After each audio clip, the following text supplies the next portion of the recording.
नमस्कार साथियों, मैं सुरेंद्र कुमार आज के इस वीडियो में आप सभी का हार्दिक स्वागत करता हूं और आशा करता हूं आप सब लोग खुश होंगे, स्वस्थ होंगे और अपनी लाइफ में अच्छा कर रहे होंगे। जैसा कि आपको पता है कि एलटी ग्रेड का नोटिफिकेशन रिलीज हो चुका है और उससे संबंधित जानकारी के लिए मैंने एक वीडियो ऑलरेडी बना चुका हूं। आपने नहीं देखा है तो प्लीज जाके जरूर देखिएगा। और ओटीआर क्या था एलटी ग्रेड में फॉर्म भरने के लिए? हालांकि एलटी ग्रेड के एप्लीकेशन फॉर्म 28 ऑफ जुलाई से स्टार्ट होंगे, लेकिन उसमें फॉर्म भरने के लिए आपको ओटीआर करना जरूरी है। अभी आपका ओटीआर क्या है उसके बारे में जानना जरूरी है। अगर आपको ओटीआर के बारे में डिटेल चाहिए, आपको ओटीआर क्या है, उसका रजिस्ट्रेशन कैसे करना है, क्या इसकी जरूरत है या नहीं है, तो उसके लिए आप मेरे पहले के वीडियो में जाके देख सकते हैं। उसका लिंक मैं आपको कमेंट बॉक्स में और डिस्क्रिप्शन बॉक्स में प्रोवाइड करा दूंगा। साथ ही साथ उसको आई बटन में भी अवेलेबल करा दूंगा। उस ओटीआर वीडियो में मेरे कुछ व्यूअर्स के कुछ इंपॉर्टेंट कमेंट्स आए थे जिनके बारे में जानकारी आपको देना जरूरी है। उससे पहले एक इंपॉर्टेंट न्यूज भी है जिसके बारे में आपको आज बता देना चाहता हूं। जब से आपका एलटी ग्रेड का एप्लीकेशन फॉर्म के जो नोटिफिकेशन है वो जारी हुआ है, तब से आपके 6 दिनों में आपके लगभग 50,000 फॉर्म जो है वो भरे जा चुके हैं ओटीआर के। ये फॉर्म वो वाले नहीं है, ये फॉर्म ओटीआर के हैं। ओटीआर करना जरूरी है, तो मतलब लगभग 50,000 लोगों ने अपना ओटीआर कर रखा है इन 6 दिनों में। इससे साफ जाहिर होता है कि आपके एलटी ग्रेड में कंपटीशन हाई होने वाला है।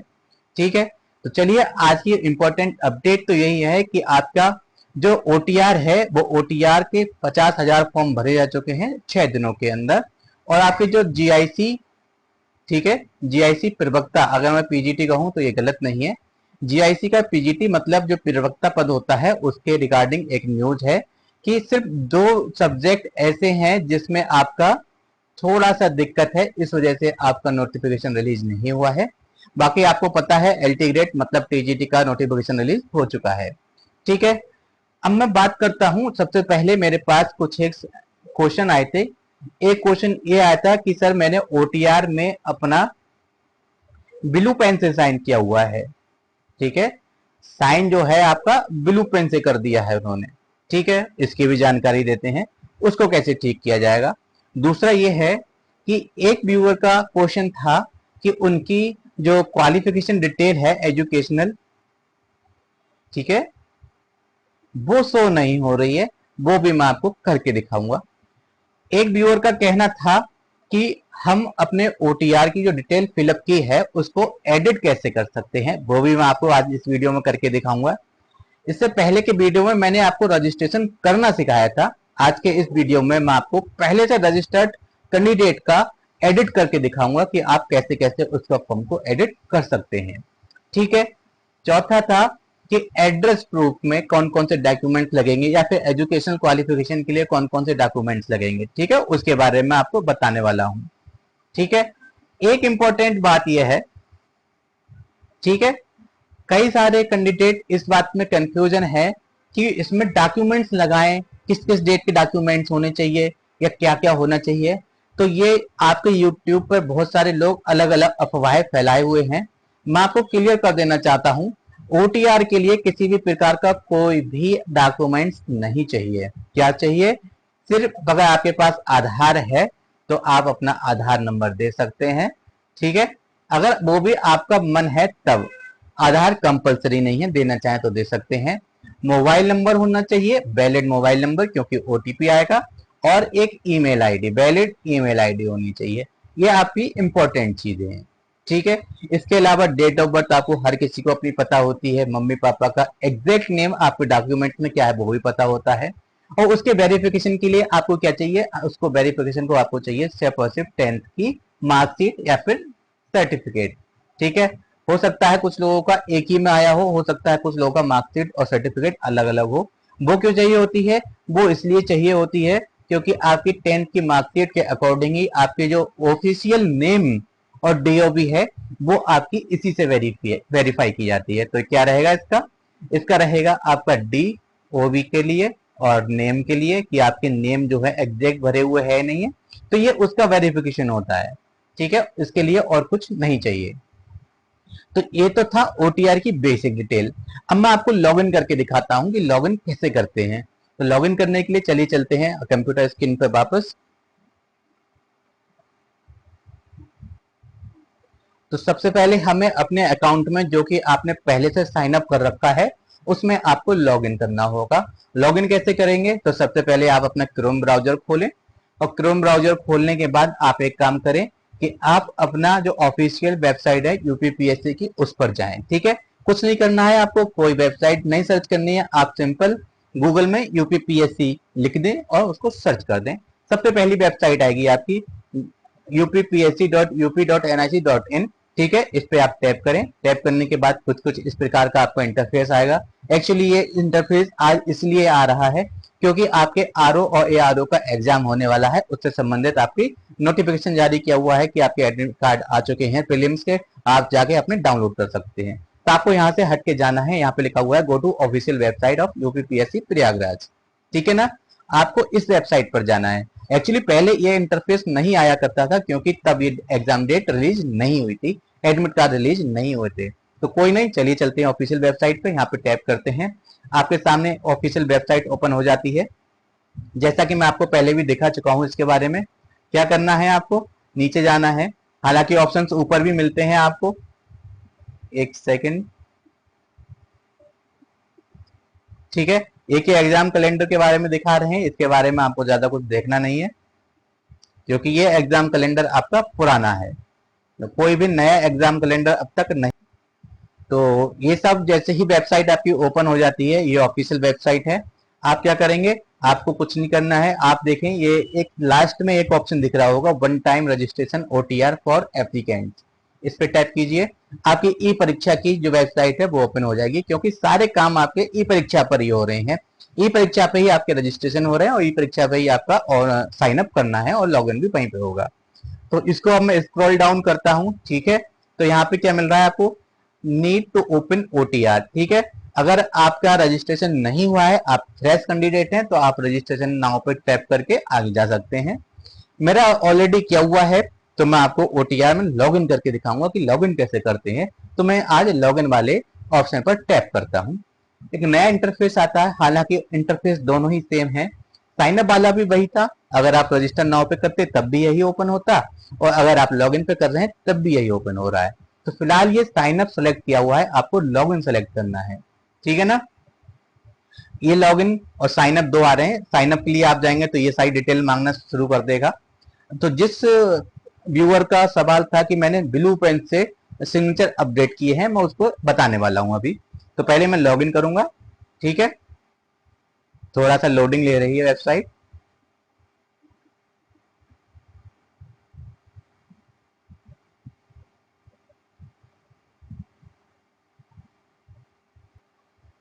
तो लोडिंग खत्म होने के बाद में आपके पास ऐसा इंटरफेस आ जाएगा। आप क्या करें, यहाँ पे अपना रजिस्टर्ड मोबाइल नंबर डालें और गेट ओटीपी पे टैप करें। उसके बाद एक जो ओटीपी आएगा वो आप इसमें पुट कर देंगे। ठीक है, तो चलिए मैं अपना इसमें फोन नंबर डाल के दिखाता हूँ आपको। ठीक है, अपना मोबाइल नंबर और ओटीपी डालने के बाद आपको ये कैप्चा कोड है, इसको इसमें डाल देना है और उसके बाद सीधे लॉगिन पर टैप कर देना है। ठीक है, अब यहाँ पे हो सकता है आपका ऑलरेडी किसी और डिवाइस में अकाउंट लॉगिन किया हुआ हो, तो आपको यहाँ पे यस कर देना। अदरवाइज हो सकता है आपका अगर कहीं और लॉगिन किया हुआ नहीं है तो आपको ये ऑप्शन दिखाई ही ना पड़े। कोई नहीं, आपको अगर दिखता है तो आप यहाँ पर यस कर दीजिएगा। आपके और जगह से जितने भी आपके रजिस्ट्रेशन या लॉगिन की हुई होगी डिवाइस में, तो वहां से आपके ऑटोमेटिकली ये आपका लॉग आउट हो जाएगा। तो आपका यहाँ पे खुल जाता है ये। उसके बाद क्या करना है? Modify detail, modify your details. ठीक है, तो ये आपकी डिटेल्स आ जाती है। ठीक, आपको क्या करना है? आपको अपनी सारी डिटेल देखनी है एक बार। याद रखें एक इंपॉर्टेंट बात जो मैं आपको यहाँ बता रहा हूं कि आपको सिर्फ और सिर्फ 4 अटेम्प्ट मिलेंगे करेक्शन करने के। तो कोई भी अटेम्प्ट आप अपना वेस्ट मत कीजिएगा। मान लीजिए आपसे कोई गलती हो गई, कोई नहीं, आप पेशेंस रखें, उस गलती को पता करें क्या गलती हुई है, उसके बाद और भी चेक करें, डबल चेक कर लें क्या कोई और गलती भी है आपकी। सारी गलती आप एक बार में आप अपने स्तर से खत्म कर लें, मतलब एक करेक्शन में सारी गलतियां सही हो जानी चाहिए। ठीक है, तो एक व्यूअर का मेरे पास मैसेज आया था या फिर उन्होंने कमेंट किया था कि भाई उनकी क्वालिफिकेशन डिटेल्स शो नहीं हो रही हैं। ठीक है, तो आप देख पा रहे हैं कि मेरी हाई स्कूल की क्वालिफिकेशन जो भी है वो आपके सामने शो हो रही है। ठीक है, ये मेरा 10th का उत्तर प्रदेश मैंने यूपी बोर्ड से किया हुआ है, 2009 में किया हुआ है, और आपका रोल नंबर। तो बस आपकी इतनी ही डिटेल शो होगी।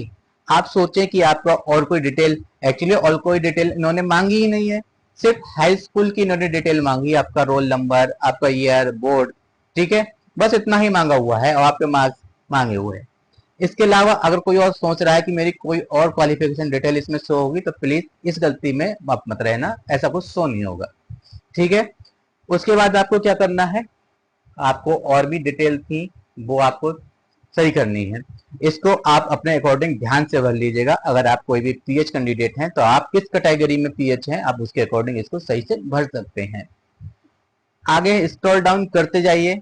ठीक है, उसके बाद अगर आप कोई क्लियर है या फिर आपके पास एनसीसी है तो आप उसका डिस्क्रिप्शन यहाँ पर दे सकते हैं, अगर नहीं है तो आप सिंपल नो करके आगे चली जाइए। और गवर्नमेंट एम्प्लॉयमेंट, अगर आपकी कोई गवर्नमेंट जॉब है पहले से तो आप उसका यहाँ पर डिस्क्रिप्शन दे सकते हैं। उसके बाद आपको एक एनओसी की जरूरत पड़ेगी जो कि आपकी विभाग से लिया जाएगा। इसके बाद कह रहे हैं ई कम्युनिकेशन डिटेल। मतलब ई कम्युनिकेशन डिटेल क्या है कि ई कम्युनिकेशन डिटेल आपकी ये है कि आपका जो मोबाइल नंबर था, जो आपकी ईमेल आईडी थी, उसके अलावा एक आपका alter mobile number, alternate mobile number भी चाहिए होता है तो वो आप दे सकते हैं अगर चाहें। आगे बात करते हैं परमानेंट एड्रेस की, तो इसको भर लेना आप अपने अकॉर्डिंग अच्छे से भर सकते हैं। आपका अगर रूरल है या फिर अर्बन एरिया है, मतलब आप अगर शहर से बिलोंग करते हैं तो आप यहाँ पे अर्बन चूज कीजिए, अगर आप गांव से बिलोंग करते हैं तो आप यहाँ पे रूरल टिक कीजिए। मैं शहर से बिलोंग करता हूँ तो मैंने यहाँ पे अर्बन को सिलेक्ट किया हुआ था। बाकी आप अपने अकॉर्डिंग सारी डिटेल यहाँ पे फिलअप कर सकते हैं।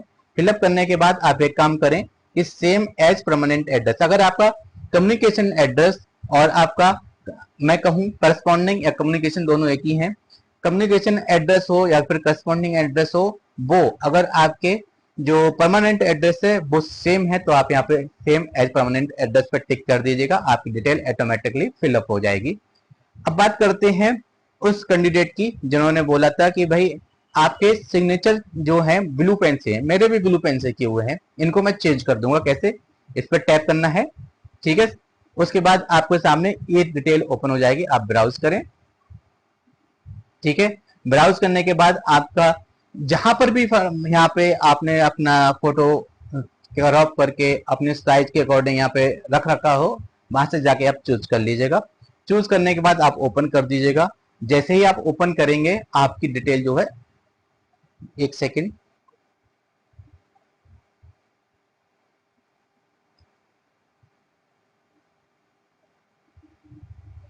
मैंने ऑलरेडी अपने सिग्नेचर करके रखे हुए हैं तो मैं यहाँ पे उन्हें अपलोड करता हूं।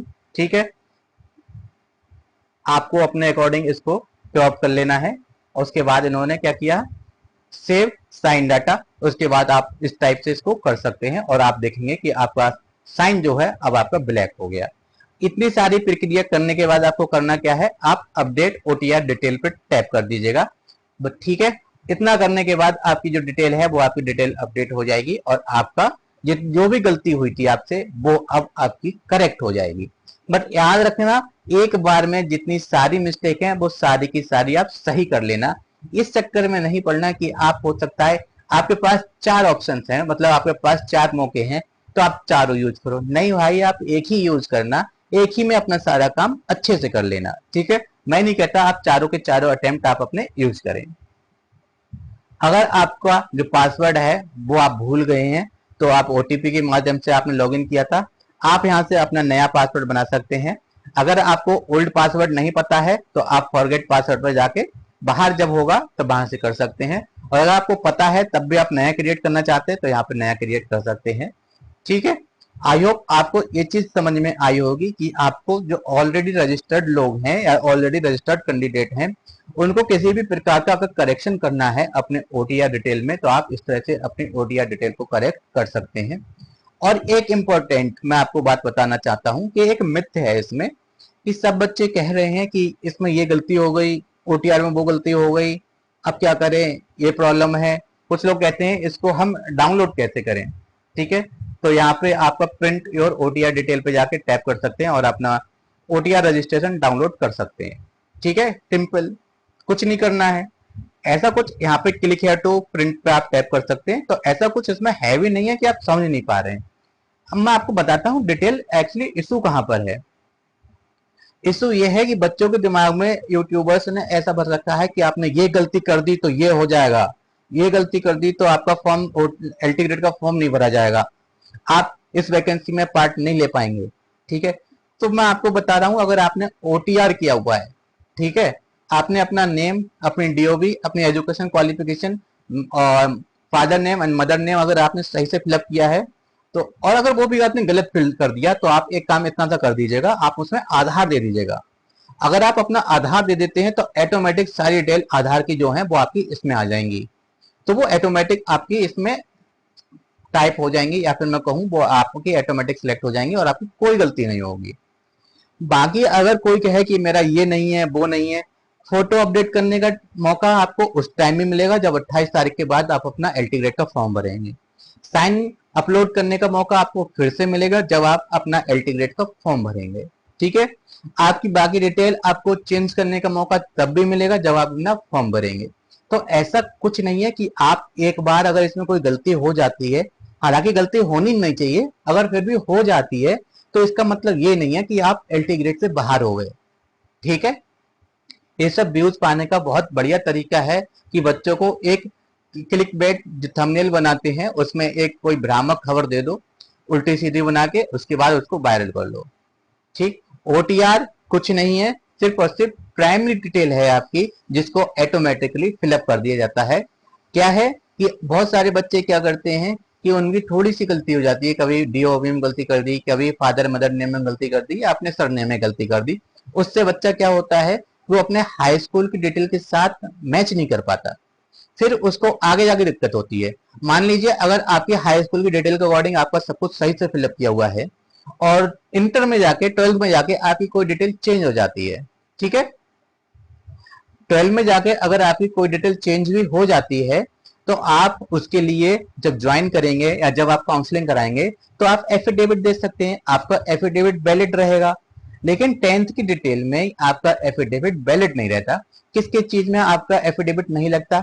आपके नेम में नहीं लगता, आपके फादर नेम में नहीं लगता, मदर नेम में नहीं लगता, आपकी डीओबी में नहीं लगेगा। आपकी 10th की मार्कशीट जो है वो डीओबी के लिए होती है स्पेशली, और आपकी नेम और मदर नेम के लिए, फादर नेम के लिए। ठीक है, इन्हें छोड़ के ग्रेजुएशन, 12, पोस्ट ग्रेजुएशन, बीएड, उसमें किसी प्रकार का कोई भी मिसमैच है तो उसके लिए आप एफिडेविट दे सकते हैं। आपको भर्ती से बाहर नहीं किया जाएगा, आपको ज्वाइनिंग से बाहर नहीं किया जाएगा। आई होप आपके सवालों का जवाब मैं दे पाया हूं। तो thank you, thanks for watching, thanks a lot.